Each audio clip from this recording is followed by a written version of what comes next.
Le ministre des Affaires étrangères d'Israël, Israel Katz, a confirmé que le leader du Hamas, Yahya Sinwar, est décédé.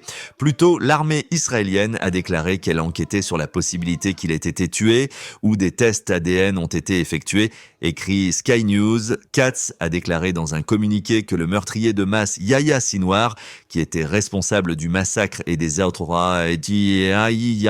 et des atrocités du 7 octobre, a été tué aujourd'hui par des soldats de l'IDF. Il a qualifié la mort du leader du Hamas de grande réussite militaire et morale pour Israël. L'élimination de Sinwar crée une opportunité pour la libération immédiate des otages et un changement possible qui pourrait conduire à une nouvelle réalité à Gaza, sans le Hamas et sans le contrôle iranien, a affirmé le ministre. Les données dentaires ont aidé Israël à identifier le corps du leader du Hamas tué, Yahya Sinwar, a déclaré un responsable américain et un ancien responsable familier avec cette affaire, en plus d'autres biométries. Sinwar était l'un des principaux architectes de l'attaque du Hamas contre Israël le 7 octobre 2023, une attaque qui a déclenché la guerre à Gaza.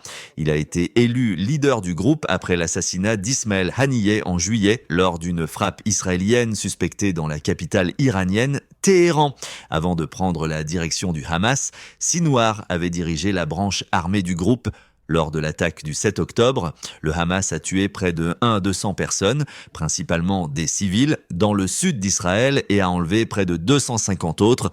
En conséquence de l'offensive israélienne, plus de 42 000 Palestiniens ont été tués à Gaza.